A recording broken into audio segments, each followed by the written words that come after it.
Di dalam jeda waktu itu kita bisa merefleksikan apa yang sudah kita capai selama ini. Nah, itu akan membantu teman-teman untuk lebih jernih berpikir, kemudian lebih yakin, mantap memutuskan hendak kemana. Dengan gap year yang sudah terantisipasi itu akan jauh lebih baik teman-teman.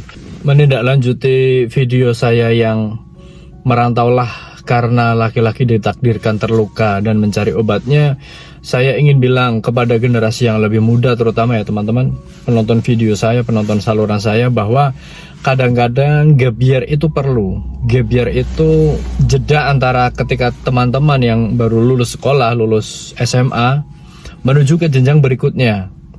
Ketika ingin memutuskan kuliah atau bekerja, kemudian masih bimbang hendak mengambil jurusan apa, hendak kerja apa, dan seolah-olah kita diburu waktu. Itu saran saya sebaiknya mengambil jeda waktu 1 tahun begitu. Itu gap year. Jadi di dalam gap year itu, di dalam jeda waktu itu kita bisa merefleksikan apa yang sudah kita capai selama ini, apa yang sudah kita dapatkan selama ini, dan apa yang belum kita dapatkan, belum selesai kita cari. Nah, itu akan membantu teman-teman untuk lebih jernih berpikir, kemudian lebih yakin, mantap memutuskan hendak kemana, mau kemana, mau mengambil jurusan apa, mau bekerja di mana, mau merantau kemana. Itu kadang-kadang bisa kita putuskan setelah melalui pemikiran yang tidak terbebani oleh keterburu-buruan. Jadi misalnya ketika teman-teman SMA jurusan IPA misalnya, jurusan IPA, wah saya ingin kuliah di jurusan yang linear. Sementara kuliah jurusan linear itu membutuhkan kepastian, perencanaan yang matang. Apakah kita akan mengambil jurusan kimia, fisika, biologi, matematika, kedokteran, gizi, dan apoteker atau semacamnya begitu. Kemudian dalam keterburu-buruan itu teman-teman memutuskan, ya udahlah, saya akan ambil jurusan ini, misalnya apoteker di kota terdekat misalnya. Kita memutuskan karena berdasarkan apa yang tampak dari dekat dari kita saja, tanpa kita melihat lebih jauh lagi bahwasanya oh ternyata kecenderungan saya, hati saya, passion saya, kebahagiaan saya itu justru datang ketika saya belajar seni musik misalnya, atau seni tari, atau sastra teman-teman. Kemudian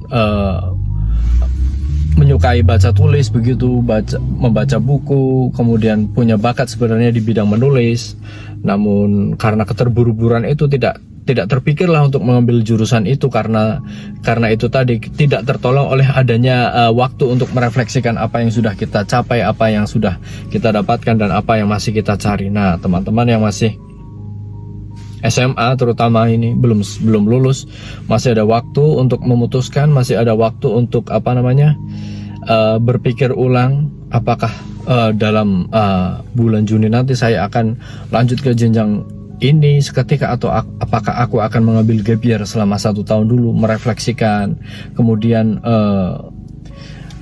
mencatat ulang apa yang menjadi tujuan saya begitu. Misalnya kita tinggal di suatu kota, hendak mengambil gap year, lalu wah saya ingin menuju ke jenjang itu, dan sepertinya aku lebih cocok ketika aku itu mengumpulkan visi, energi, tenaga pikiran itu di dekat kota itu misalnya. Pindahlah ke sana, dekat dengan misalnya di tempat saudara, di tempat kakek nenek, atau di tempat kakak yang kebetulan juga tinggal di sana. Nah, itu saran saya lakukan, dan itu sangat-sangat membantu gap year. Alhamdulillah, meskipun saya tidak bisa dikatakan gap year, namun karena begini teman-teman, saya ingin ngomong dulu soal pada akhirnya ya.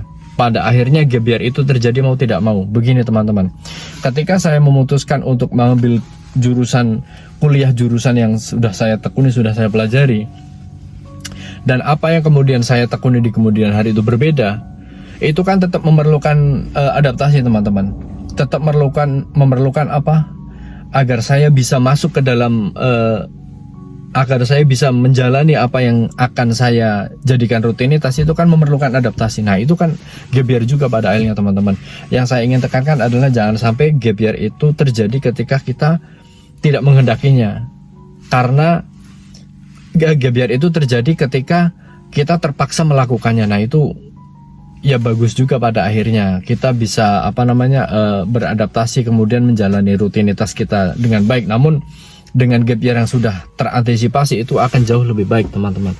Gap year yang sudah terantisipasi itu akan menjadikan kita lebih siap, lebih matang, dan pada akhirnya tidak tergesa-gesa untuk mengejar ketertinggalan kita karena kita sudah melakukan gap year jauh-jauh hari. Nah itu teman-teman, terutama generasi muda yang masih berpikir belum begitu matang mau mengambil jurusan apa, mau kerja apa, sementara waktu kelulusan tinggal beberapa bulan lagi. Saran saya, ambillah gap year.